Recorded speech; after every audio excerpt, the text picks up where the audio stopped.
প্রিয় মাধ্যমিক পরীক্ষার্থীরা, আমরা এখন এই ভিডিওতে রায় ও মার্টিন সম্পাদিত মাধ্যমিক প্রশ্ন বিচিত্রা সাজেশন বইয়ের এই 657 পাতার অন্তর্বৃত্ত অঙ্কন দীর্ঘ উত্তরভিত্তিক প্রশ্নমান 5 এখানকার এই টাইপ 2 এর সমদ্বিবাহু ত্রিভুজের অন্তর্বৃত্ত অঙ্কন এর আমরা এই 2 নম্বর জ্যামিতিক প্রশ্নটি বা সম্পাদ্যটি আমরা খুব সহজ সরলভাবে আলোচনা করে অঙ্কন করব। ঠিক আছে, তো প্রিয় শিক্ষার্থীরা, আমরা প্রথমে প্রশ্নটি একটু ভালোভাবে পড়ি। প্রশ্ন এখানে আমাদের দেওয়া রয়েছে, একটি সমদ্বিবাহু ত্রিভুজ অঙ্কন করো যার ভূমির দৈর্ঘ্য 10 সেমি এবং সমান কোণের একটির পরিমাপ 45 ডিগ্রি। ওই ত্রিভুজটির অন্তর্বৃত্ত অঙ্কন করো। ঠিক আছে, আমাদের এখানে প্রথমে সমদ্বিবাহু একটি ত্রিভুজ অঙ্কন করতে বলা হয়েছে, যার ভূমির দৈর্ঘ্য দেওয়া রয়েছে 10 সেমি এবং সমান কোণের একটির পরিমাপ দেওয়া রয়েছে 45 ডিগ্রি। আমাদের এই ত্রিভুজটি প্রথমে অঙ্কন করতে বলা হয়েছে, তারপর সেই ত্রিভুজের আমাদের অন্তর্বৃত্ত অঙ্কন করতে বলা হয়েছে। ঠিক আছে, খুবই সহজ, তোমরা মনোযোগ সহকারে দেখো, আমরা খুবই সহজ সরলভাবে আলোচনা করে অঙ্কন করব। ঠিক আছে, তোমরা অবশ্যই ভালোভাবে বুঝতে পারবে, তো তোমরা মনোযোগ সহকারে দেখো। তো প্রিয় শিক্ষার্থীরা, আমরা প্রথমে প্রশ্নে দেওয়া পরিমাপ দুটি নেই। ঠিক আছে, ভূমির দৈর্ঘ্য দেওয়া রয়েছে 10 সেমি। দেখো, এই যে শূন্যের বড় দাগ, এটি হচ্ছে মূল বিন্দু, এখান থেকে হিসেব শুরু, এই 10-এর বড় দাগ এই পর্যন্ত, এটি হচ্ছে 10 সেমি। অপর পরিমাপটি হচ্ছে 45 ডিগ্রি। দেখো, 45 ডিগ্রি অঙ্কন করার জন্য এই যে এভাবে আমরা প্রথমে একটি সরল রেখা নেব, এই নিয়ে এই মাঝে বিন্দু করব। ঠিক আছে, সরল রেখাটির মাঝে বিন্দু করব, করে আমরা চাঁদা দিয়ে 45 ডিগ্রি নেব। দেখো, এই যে 50 আর 40 এর মাঝে হচ্ছে 45। এই এখন আমরা স্কেল দ্বারা এই দুই বিন্দু যুক্ত করে এদিকে একটি রশ্মি অঙ্কন করব। এখানে আমরা পেন্সিল কম্পাস দিয়ে 45 ডিগ্রি কোণটি এঁকে দেব। এই আমরা এখানে 45 ডিগ্রি লিখে দেই। এখন আমরা এই খাতার পেজের নিচের দিকে, ঠিক আছে, এখানে আমরা একটি রশ্মি অঙ্কন করব। তো রশ্মিটি আমরা অবশ্যই 10 সেমি থেকে বেশি নেব। দেখ,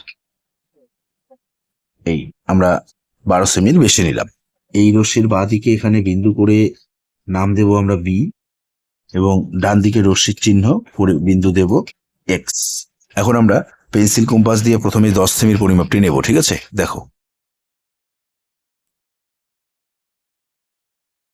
এভাবে আমরা পেন্সিল কম্পাস দিয়ে 10 সেমির পরিমাপটি নেব। ঠিক আছে, নিয়ে আমরা এই রশ্মির বি বিন্দুতে বসাবো, বসিয়ে এক্স রশ্মির ডান দিকে এদিকে বৃত্তচাপ কেটে নেব। ঠিক আছে, এই যে এখানে বিন্দু উৎপন্ন হলো, এই বিন্দুর নাম দেব এখানে আমরা সি। এখন আমরা পেন্সিল কম্পাস দিয়ে 45 ডিগ্রি কোণের পরিমাপটি নেব। দেখো, প্রথমে আমরা এই দুই বিন্দুর পরিমাপ নেব। দেখো, ভালোভাবে নিতে হবে। ঠিক আছে, এইভাবে নিতে হবে। নিয়ে প্রথমে বি বিন্দুতে বসাবো, বসিয়ে আমরা এদিকে একটি বৃত্তচাপ নেব, এবং সি বিন্দুতে বসাবো, বসিয়ে এদিকে আরেকটি বৃত্তচাপ নেব। ঠিক আছে, এরপর আমরা পেন্সিল কম্পাস দিয়ে 45 ডিগ্রির এই দুই বিন্দুর পরিমাপ নেব এইভাবে।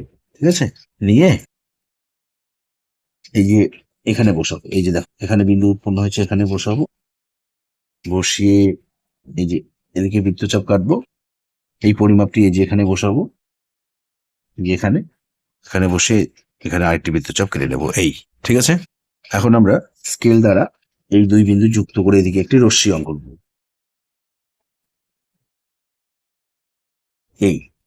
একইভাবে আমরা এদিকেও সি বিন্দু থেকে এদিকে আরেকটি রশ্মি অঙ্কন করব।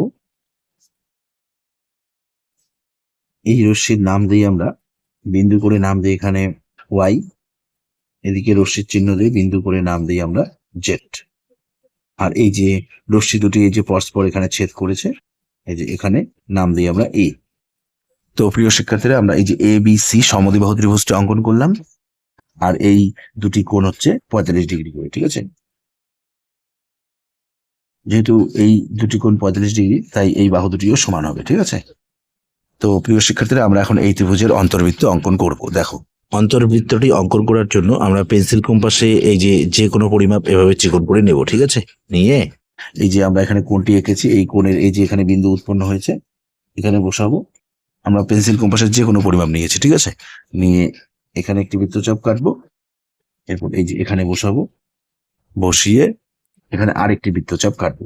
এই একইভাবে এই যে এখানে বসাবো, বসিয়ে এই বৃত্তচাপ, এই যে এখানে বসাবো, বসিয়ে এই বৃত্তচাপের উপরে আরেকটি বৃত্তচাপ। এই ঠিক আছে। এখন আমরা এই বিন্দু আর এই বিন্দু যুক্ত করে এদিকে সি কোণের অন্তর সমদ্বিখণ্ডক অঙ্কন করবো। ঠিক আছে, দেখো এই একইভাবে আমরা এই বি কোণ থেকেও এই দুটি বিন্দু যুক্ত করে, বি বিন্দু আর এই বিন্দু যুক্ত করে এদিকে আরেকটি অন্তর সমদ্বিখণ্ডক অঙ্কন করব। এই এই যে বি কোণের অন্তর সমদ্বিখণ্ডক আর সি কোণের অন্তর সমদ্বিখণ্ডক, এই দুটি অন্তর সমদ্বিখণ্ডক পরস্পর এই যে এখানে ছেদ করেছে। ঠিক আছে, এখানে বিন্দু করে নাম দেবো আমরা আই। এখন আমরা এই আই বিন্দু থেকে এই বিসি বাহুর উপরে এখানে একটি লম্ব অঙ্কন করব। ঠিক আছে, তো লম্বটি অঙ্কন করার জন্য আমরা পেন্সিল কম্পাসের কাঁটাটি প্রথমে এই আই বিন্দুতে বসাবো। বসিয়ে আমরা পেন্সিল কম্পাসটি এই বিসি বাহুর একটু নিচে রাখবো, এই যে এভাবে, এমন ভাবে রাখবো যাতে আমরা এখানে অর্ধবৃত্তাকার একটা চাপ কেটে নিতে পারি। ঠিক আছে, দেখো এই এরপর এই পরিমাপটি আমরা এই এই যে এখানে বিন্দু উৎপন্ন হলে এখানে বসাবো, বসিয়ে এই নিচে একটি বৃত্তচাপ কেটে নেব। এই ঠিক আছে, একই পরিমাপটি এই এখানে বসাবো, এখানে বিন্দু উৎপন্ন হয়েছে, এখানে বসিয়ে এই নিচের বৃত্তচাপের উপরে আরেকটি বৃত্তচাপ। এই ঠিক আছে, এই যে এখানে দুটি বৃত্তচাপ পরস্পর ছেদ করেছে, এখানে বিন্দু উৎপন্ন হয়েছে। এখন এই বিন্দু আর আই বিন্দু আমরা যুক্ত করি। এই এই যে বিসি বাহুর লম্ব আমরা অঙ্কন করলাম। ঠিক আছে, এই লম্বটি বিসি বাহুকে এই যে এখানে ছেদ করেছে, এই বিন্দুর নাম দিই আমরা ডি। এখন আমরা পেন্সিল কম্পাস দিয়ে এই আই আর ডি এর পরিমাপ নেব। ঠিক আছে, ভালোভাবে নিতে হবে। দেখো এই যে এভাবে আমরা পেন্সিল কম্পাস দিয়ে আই আর ডি এর পরিমাপ ভালোভাবে নেব। ঠিক আছে, নিয়ে আমরা এখানে অন্তর্বৃত্তটি অঙ্কন করব। দেখো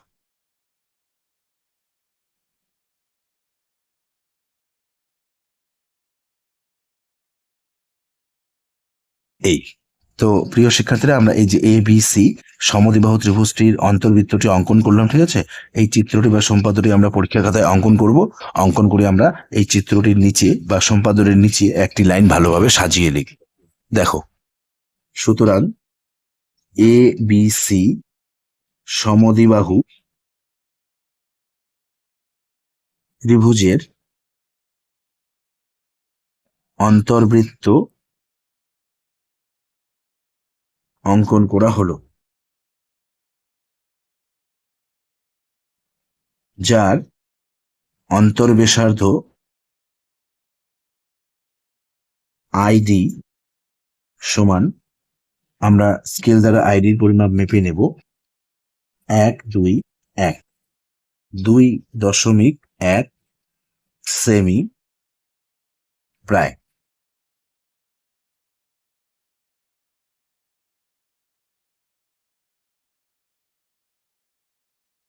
তো প্রিয় শিক্ষার্থীরা, নিশ্চয়ই তোমরা এই জ্যামিতিক চিত্রটি বা সম্পাদটি অঙ্কন করার পদ্ধতিটি ভালোভাবে বুঝতে পেরেছো। তো এই ভিডিওতে এ পর্যন্ত, ধন্যবাদ।